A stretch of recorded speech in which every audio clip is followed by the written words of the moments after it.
CBI விசாரணை மீது பொதுமக்கள் நம்பிக்கை இழந்துவிட்டதாக உயர்நீதிமன்ற மதுரை அமர்வு கருத்து ஒன்றை தெரிவித்துள்ளது. சிபிஐ விசாரணை மீது பொதுமக்கள் நம்பிக்கை இழந்துவிட்டதாக மதுரை அமர்வு தெரிவித்துள்ளது. அரசுடைமையாக்கப்பட்ட வங்கியில் போலியாக கடனளித்து 2 கோடி இழப்பீடு ஏற்படுத்தியதாக வழக்கு தொடரப்பட்டது. இதுகுறித்தான கூடுதல் விவரங்களை வழங்குவதற்காக நமது செய்தியாளர் சிவகுமார் இணைப்பில் இருக்கிறார். வணக்கம் சிவகுமார், கூடுதல் விவரங்கள். அதாவது இன்னைக்கு மதுரை உயர்நீதிமன்ற கிளை, அதாவது சென்னையோட மதுரை உயர்நீதிமன்ற கிளை ஒரு உத்தரவு ஒன்று பிறப்பிச்சிருக்குதுங்க.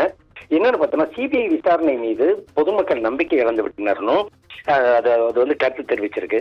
திருநெல்வேலி பாளையங்கோட்டையில் உள்ள அரசுடைமையாக்கப்பட்ட வங்கியில போலியான நபர்களுக்கு வங்கி கடன் வழங்கி 2 கோடி ரூபாய் இழப்பீடு ஏற்படுத்திய வழக்குல அந்த வங்கியோட தலைமை மேலாளர் உள்ளிட்ட 13 பேர் மீது சென்னையில இருக்கிற சிபிஐ ஊழல் தடுப்பு கண்காணிப்பு பிரிவு போலீசார் வழக்கு பதிவு செஞ்சிருந்தாங்க.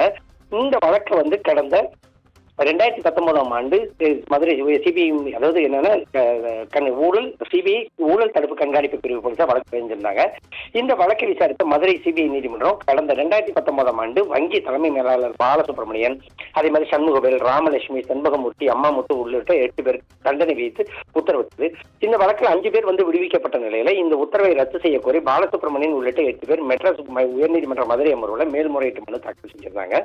இந்த வழக்கை விசாரித்த நீதிபதி கே ராமகிருஷ்ணன் என்ன உத்தரவு பிறப்பிச்சிருக்கிறாருன்னா, சிபிஐ மீது பொதுமக்களுக்கு நம்பிக்கை வைத்திருக்கிறாங்க. ஆனா சில வழக்குகள்ல போலீஸ் விசாரணை வேண்டாம்னு சிபிஐ விசாரணைக்கு கோரி பாதிக்கப்பட்ட மக்கள் மனு தாக்கல் செய்யறாங்க. ஏன்னா சிபிஐ எந்த ஒரு நிர்பந்தத்திற்கும் ஆளாகாம விசாரணை மேற்கொள்ளும்னு பொதுமக்கள் நம்புறாங்க. ஆனா சிபிஐ தரப்புல தவறு இருக்கிறது தற்போது தெரிய வருது. சில வழக்குகள்ல முக்கிய குற்றவாளிகளை விடுவித்துவிட்டு சில நபர்கள் மீது சிபிஐ வழக்கு பதிவு செய்வதாக பாதிக்கப்பட்ட தரப்பு வழக்கறிஞர்கள் தெரிவிக்கிறாங்க. நிதி அதே மாதிரி பண மோசடி உள்ளிட்ட வழக்குகளை சம்பந்தப்பட்டோர் அந்த தொகையை திரும்ப செலுத்தினாலும் அவர்களை சாட்சிகளாக சிபிஐ சேர்த்துறாங்க. சிபிஐ மீது ஊழல் குற்றச்சாட்டுகள் வர வர புகார்கள் அதிகரித்தே வருது. இதன் காரணமா சிபிஐ மீது பொதுமக்கள் நம்பிக்கை இழந்து விட்டாங்க. அதே மாதிரி சிபிஐ விசாரணை அமைப்பானது யாரையும் கேள்வி கேட்க முடியாதுன்னு நினைக்கின்றனரா?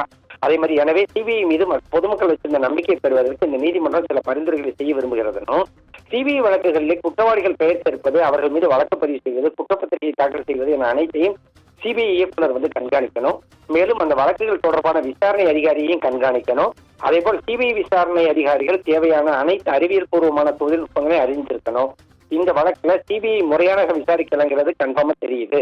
எனவே 8 பேருக்கு விசாரணை நீதிமன்றம் விதித்த தண்டனை தற்போது ரத்து செய்யப்படுகிறதுன்னு சொல்லி நீதிபதி உத்தரவிட்டிருக்காருங்க.